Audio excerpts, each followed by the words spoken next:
Olá pessoal, nas últimas 2 semanas o presidente da Coreia do Sul chamou a atenção do mundo ao decretar lei marcial no país. Isso incluía um toque de recolher e algumas medidas de restrição a liberdades básicas.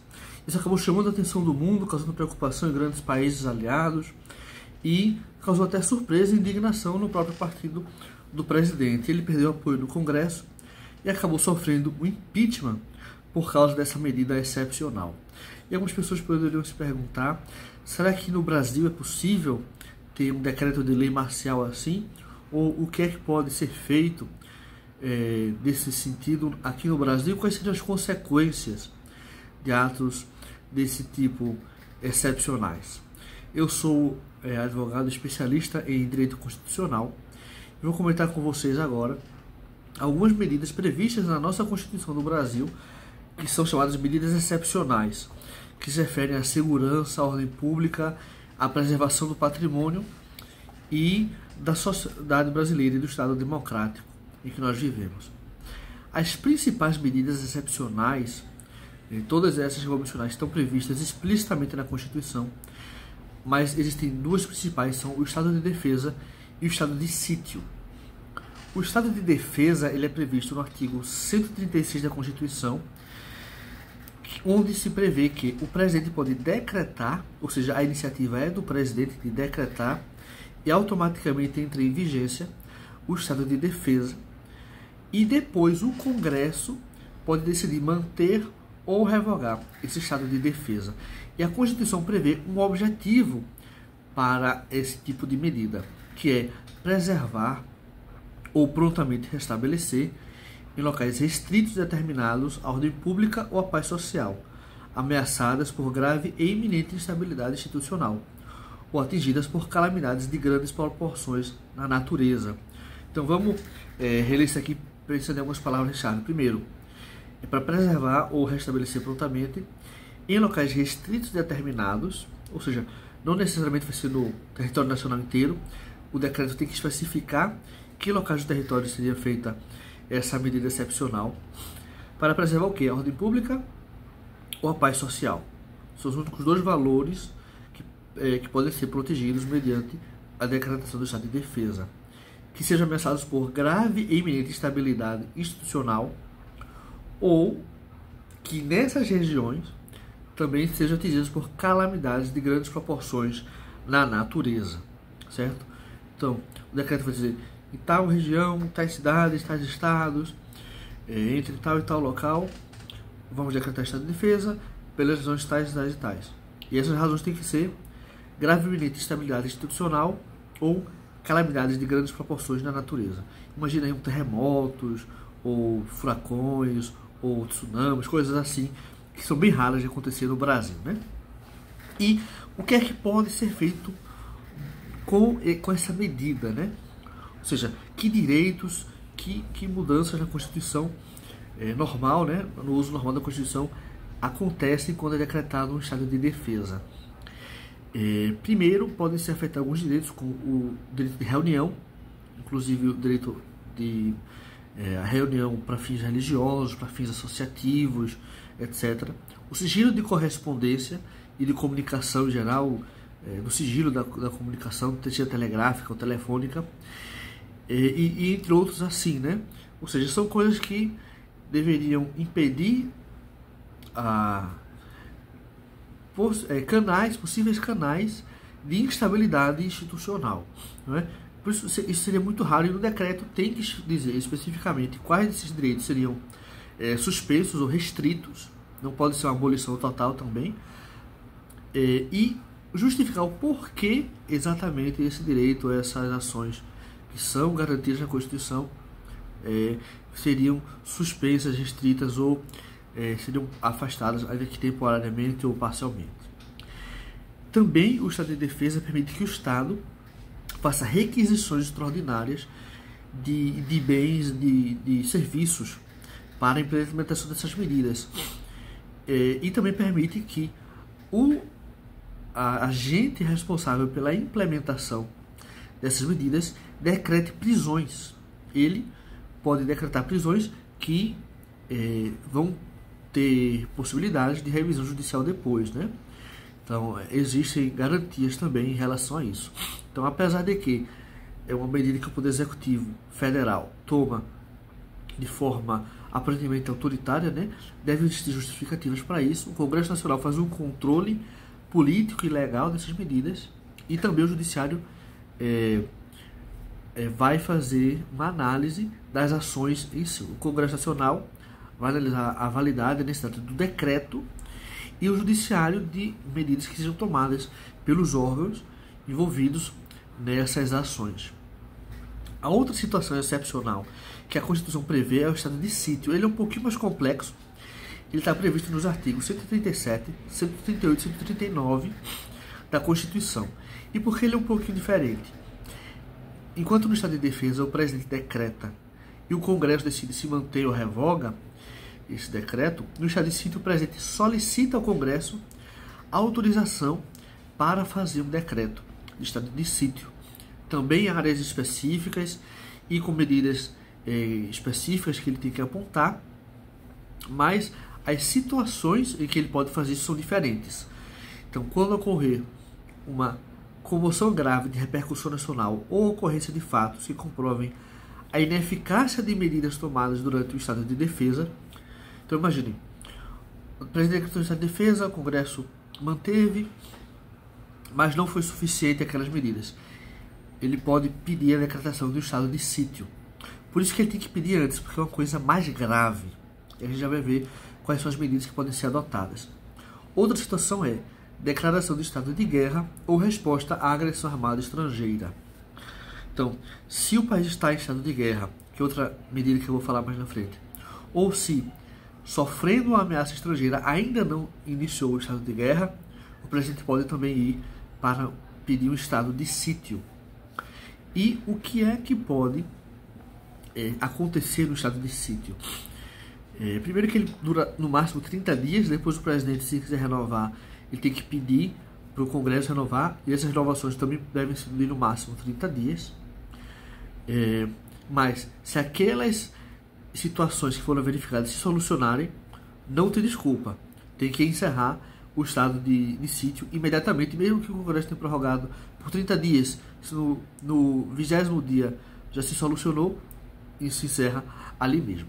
E as medidas em si são obrigação de permanência em localidades determinadas, né, para certas pessoas ou para grupos, para populações inteiras até, detenção em edifício não destinado a acusados ou condenados por crimes comuns, né, então pode decretar detenções em massa, restrições relativas à inviolabilidade de correspondência, sigilo de comunicações, prestação de informações e a liberdade de imprensa. Então veja que essa liberdade de comunicação, ela tem muito mais direitos que podem ser atingidos dentro do estado de sítio, que não tinha previsão no estado de defesa. O estado de defesa afeta somente o sigilo de correspondência, da comunicação telegráfica e telefônica.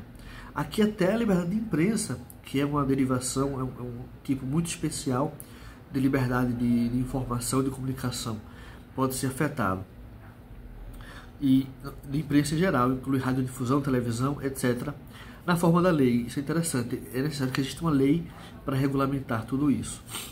Também suspensão da liberdade de reunião, buscas e apreensões em domicílio, isso pode ser feito com mais flexibilidade, intervenção nas empresas de serviços públicos e também a requisição de bens. Na verdade, até em tempos normais o Estado pode fazer requisição de bens privados, mas não é de forma tão simples como uma medida executiva. Normalmente precisa de autorização judicial ou algo assim.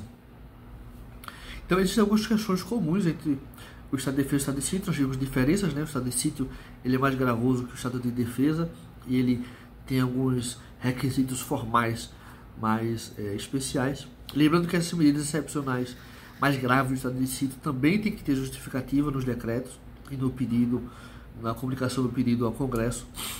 Mas nos dois casos, antes de fazer o decreto do estado de defesa ou antes de pedir o estado de sítio, o presidente precisa ouvir, a Constituição diz ouvir, dois órgãos, o Conselho da República e o Conselho de Defesa Nacional.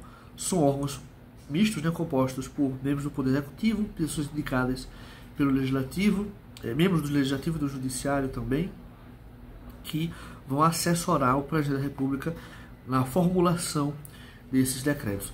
A Constituição não diz que esses conselhos têm que aprovar, ou que pelo menos a maioria deles tem que aprovar, mas diz que ele deve ouvir esses conselhos. Então, se não houver, por exemplo, um registro de um ato de reunião desses órgãos, os decretos podem até ser declarados nulos.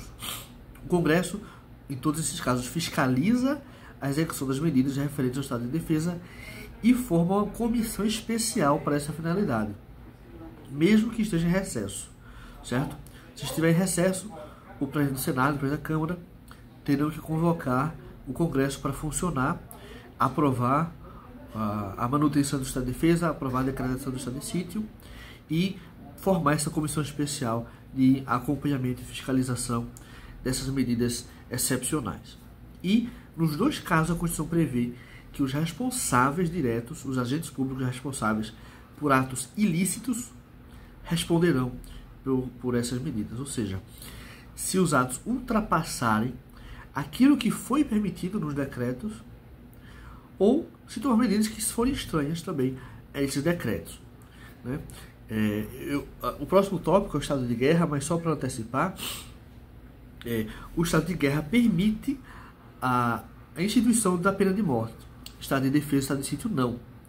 Então, se ocorrer um estado de defesa, estado de sítio sem estado de guerra, que pode existir o estado de guerra paralelamente ao estado de sítio de defesa, mas se não houver, não pode haver pena de morte. Então, se fizerem pena de morte, por exemplo, seria um caso bastante claro de ultrapassar os limites legais dessas duas medidas. Bem, como eu disse, também temos o estado de guerra. A Constituição ela não traz uma regulamentação tão detalhada sobre o estado de guerra, mas ela traz algumas situações que devem ser seguidas no caso de estado de guerra. Por exemplo, pode-se adotar o estado de defesa ou o estado de sítio em decorrência de uma guerra. As guerras só podem ser decretadas pela União, porque ela é que detém a soberania nacional. As guerras só podem ser, de acordo com a Constituição, declaradas em caso de agressão estrangeira. Então, o Brasil nunca vai tomar uma iniciativa de entrar em guerra para conquistar território estrangeiro, por exemplo. Agora, veja que fala de agressão estrangeira, não de invasão estrangeira ao nosso território. Então, por exemplo, na Segunda Guerra Mundial, o Brasil não teve o seu território invadido. Porém, teve navios atacados pela Marinha Alemã. Isso foi considerado, apesar de que a Constituição era diferente na época, né? Mas foi considerado uma agressão suficiente para que o Brasil entrasse na guerra. Então, se acontecer alguma coisa parecida assim, talvez até no cyberespaço, né, no mundo virtual, alguma agressão estrangeira, mesmo que virtual, ela pode ser considerada suficiente para justificar um estado de guerra. Então, estados, Distrito Federal e municípios não podem decretar guerra, justamente porque eles não detêm a soberania, eles não têm competência para legislar. A legislação sobre guerra é de competência exclusiva da União, e eles não têm forças armadas, não têm exército, marinha, aeronáutica, tudo isso. Além da pena de morte, como eu mencionei, que é possível de existir e ser aplicada no estado de guerra, apesar de que mesmo assim ela seria algo muito, muito excepcional, também é permitido que a União estabeleça impostos extraordinários no período de guerra, ou talvez até um período posterior à guerra, para recuperar as finanças nacionais. Outro tipo de medida excepcional previsto na Constituição é o estado de calamidade pública. Porém, é interessante que a Constituição só traz um tipo, né, um assunto que é regulamentado para casos de calamidade pública, além daquelas previstas no estado de defesa de sítio, né? Mas, quando existe estado de calamidade pública, independente de existir estado de defesa ou de sítio, só o fato de ter uma calamidade pública, que não necessariamente decorre de fenômenos naturais, né? Pode ser por questões humanas também, sociais, a Constituição permite a existência de um regime fiscal extraordinário, ou seja, o regime fiscal, o regime de arrecadação e gastos, mas principalmente na parte dos gastos, ele vai ser flexibilizado. Então vai se flexibilizar regras de licitação, de compras, de prestação de serviços públicos, etc. E a Constituição tem uma regulamentação meio que extensa sobre isso, nos artigos 167b a 167g. Esses artigos foram acrescentados na Constituição pela emenda 109 de 2021, em grande parte decorrente do que se viu durante a pandemia. Então, durante a pandemia aconteceram situações excepcionais e, apesar de que foi um pouco lento, né, o direito tem um pouco disso, o direito vem depois de que surgem as necessidades dentro dos fatos sociais, mas agora já temos uma previsão constitucional para essas questões fiscais, um regime extraordinário fiscal dentro de situações excepcionais de calamidade pública. E essas flexibilizações só podem acontecer se realmente existir uma urgência que foi incompatível com o regime fiscal regular, mas continua submetida a todos os órgãos de fiscalização competentes, ou seja, o Legislativo, os Tribunais de Contas, e continua havendo responsabilização dos agentes públicos, dos servidores públicos envolvidos na execução dessas medidas excepcionais fiscais e de contratações, de licitações, etc., envolvendo o dinheiro público.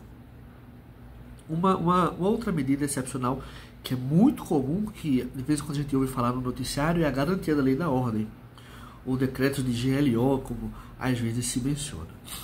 São decretos também feitos pelo governo federal, pelo presidente da República como comandante supremo das Forças Armadas, mas são uma medida de segurança pública. Essas outras medidas que eu falei no início, estado de defesa, estado de sítio, estado de guerra, normalmente tem a ver com uma teoria de segurança nacional, que é uma teoria já antiquada, já superada, mas de que o Estado deveria ser forte para proteger o próprio Estado e suas instituições, e assim garantir a soberania nacional. Porém, aqui na garantia da lei da ordem, a ideia é muito mais interna, tem pouco a ver com influências estrangeiras, por exemplo, e tem mais a ver com a prevenção ou repressão a crimes comuns, mas que podem atingir grandes proporções. Então, o governo federal, o presidente da República decreta, porém ele pode também decretar mediante solicitação dos chefes dos outros poderes. Então, a Constituição ela prevê isso no artigo 142, que as Forças Armadas atuam também a requisição de outros poderes, porém sempre de acordo com decretos do poder, do chefe do Poder Executivo, do Presidente da República. Isso, além do artigo 142, existe uma lei complementar de 1999 que regula, a lei número 97, e existe um decreto regulamentar também, o decreto 3.897 do ano 2001, que é o decreto que ainda rege esse tipo de ação. Então, esses decretos de garantia da lei da ordem são feitos para convocar as Forças Armadas para a defesa de patrimônio público, segurança nacional, preservação das instituições democráticas, em caso em que os órgãos ordinários de segurança pública, como as polícias militares, até as polícias civis, bombeiros militares e guardas municipais, né, sendo de uma forma ampla, a Polícia Federal, a Rodoviária Federal também, se esses órgãos ordinários de segurança pública não forem capazes de manter a ordem e a segurança da população em determinados locais para alcançar fins específicos dentro da segurança pública. Então, por exemplo, o Brasil teve a reunião do G20 no Rio de Janeiro e teve um decreto de garantia da lei da ordem no Rio de Janeiro para que as Forças Armadas reforçassem a segurança, já que se previa que vinham líderes mundiais para aquela cidade e as forças comuns de segurança pública não iam ser capazes jamais de manter uma ordem e a segurança naquele local. Por isso, preventivamente, se reforçou a segurança utilizando o apoio das Forças Armadas. Como eu mencionei, né, o Presidente da República pode decretar isso por iniciativa própria ou mediante solicitação do Presidente da Câmara, do Presidente do Senado, do Presidente do Supremo Tribunal Federal, também a pedido de governadores. O governador sabe que seu estado está passando por um problema de segurança pública, ele pode pedir o reforço do Exército, da Marinha, da Aeronáutica, também de acordo com o que for necessário. Mas sempre depende de da decisão soberana do Presidente da República como chefe supremo das Forças Armadas. Também um detalhe, as Forças Armadas podem ser acionadas para operações de paz no exterior. Isso não é garantia da lei e da ordem, né? Exatamente, mas também é possível, isso também é previsto dentro da legislação que regula as Forças Armadas. A última medida excepcional que eu quero mencionar é a intervenção federal, ou a intervenção de forma geral, né? Ela está prevista nos artigos 34, 35, 36 e 37 da nossa Constituição. Ela prevê que a União, ou seja, o governo federal, não intervém nos estados e nem a União nem os estados intervêm nos seus municípios. Lembrando que a União tem municípios nos territórios, que atualmente não existem territórios federais, mas caso houvesse um território com municípios, quem faria intervenção no território seria a União. O Distrito Federal fica de fora, não tem como intervir porque não tem municípios dentro dele, mas pode haver intervenção no Distrito Federal também, assim como nos estados, pelo governo federal, dentro dessas razões, dessas situações previstas na Constituição. E quais são essas razões? O artigo 34 fala de razões para intervenção nacional, federal, nos estados e no Distrito Federal. Vou mencionar rapidamente, como por exemplo, manter a integridade nacional, repelir invasão estrangeira ou de unidade da federação e outra. Então imagina que Goiás e São Paulo estão brigando pelo Triângulo Mineiro para ver quem fica com aquela região. O governo federal pode intervir nesses estados, não necessariamente é num estado único, né? Pode ser em mais de um, para conter esse conflito. Isso é só uma suposição bem maluca, tá? Garantir a forma republicana, o sistema representativo, o regime democrático e a separação de poderes, incluindo a autonomia municipal, né? Então imagine que um estado não garante a autonomia municipal, intervém de forma indevida, seja através de recursos econômicos, ou de forma política, ou daquela intervenção dos municípios de forma arbitrária, enfim, tem medidas contrárias à autonomia municipal. Isso pode justificar uma intervenção federal. Também para prover, para garantir a execução da lei federal ou de ordem judicial e para garantir os direitos humanos, a dignidade humana. Enfim, tem vários motivos, né? Para a intervenção dos estados nos municípios, ou da União nos municípios de território federal, existem menos situações que podem justificar isso. Por exemplo, são reorganizar finanças municipais, assegurar a observância de princípios indicados na Constituição Estadual, ou para prover a execução de leis, ordem ou decisão judicial, né? E mediante provimento do Tribunal de Justiça, se lhe der provimento à representação nesse sentido. Então, o Ministério Público pode pedir intervenção de um Estado no município, porque as contas não estão em ordem, porque existe, digamos assim, um estado de coisas, né, fora do que a Constituição prevê. Mas veja que está sempre ligado a questões administrativas, enquanto na intervenção dos Estados também tem questões políticas, né? Veja que fala na intervenção dos Estados de garantia de dignidade humana, regime democrático. Por quê? Isso é previsto nos Estados e não na lei orgânica, aliás, nos municípios. Porque o município tem lei orgânica e o Estado tem Constituição. Então o Estado ele também tem que definir um regime democrático, o sistema republicano, federativo. O município não tem poderes para decidir esse tipo de coisa e reduzir forma federativa do Estado, forma republicana, forma representativa, etc., né? Existem algumas condições para isso, para que existam essas intervenções, que são solicitações do Poder Legislativo ou do Poder Executivo coato ou impedido, ou requisição do Supremo Tribunal Federal, se a coação, se as ameaças forem contra o Poder Judiciário local, né? Contra os tribunais de justiça, por exemplo, né? Também, no caso de desobediência à ordem de decisão judiciária, isso pode ser feito a requerimento do Supremo, do TSE, do STJ, né?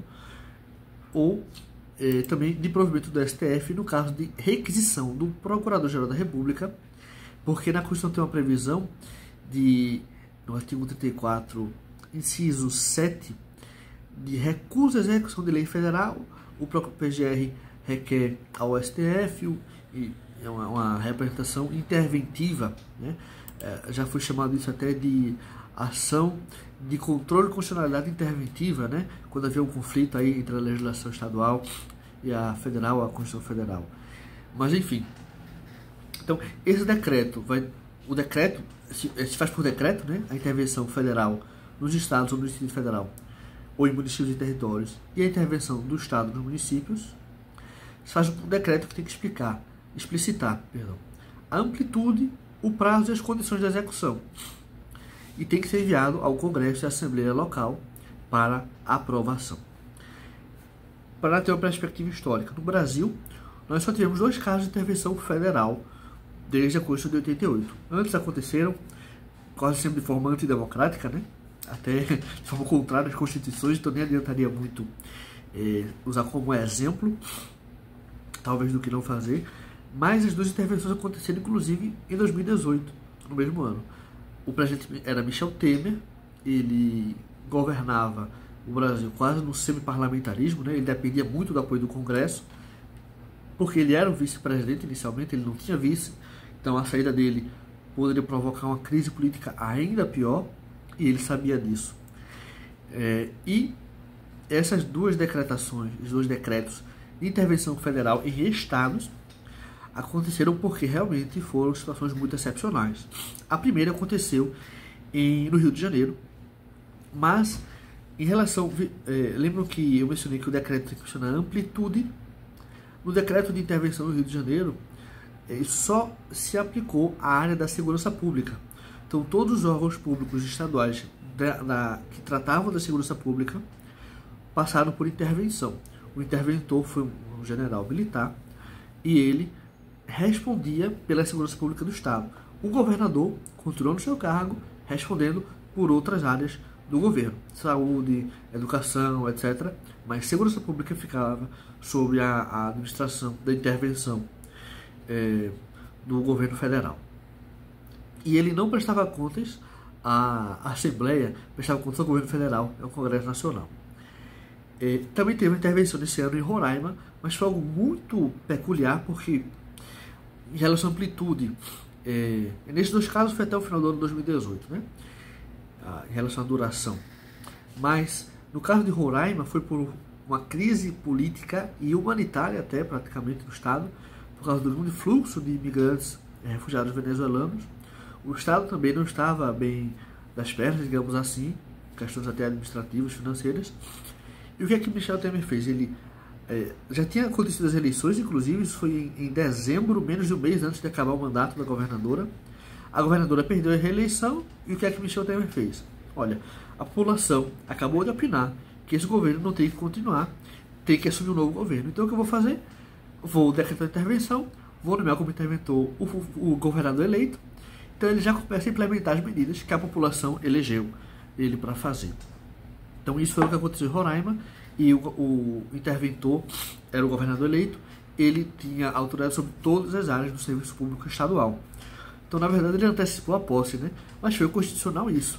Então, e o governador acabou sendo reeleito agora em 2022, então ele vai ter 3 mandatos seguidos de forma constitucional. Um período como interventor e 2 como governador. Né? Então, é uma coisa meio atípica, mas, como eu mencionei, são medidas excepcionais. Também, no final de tudo isso, tem que se prestar contas. Todo mundo pode responder pelo excesso nas medidas, né?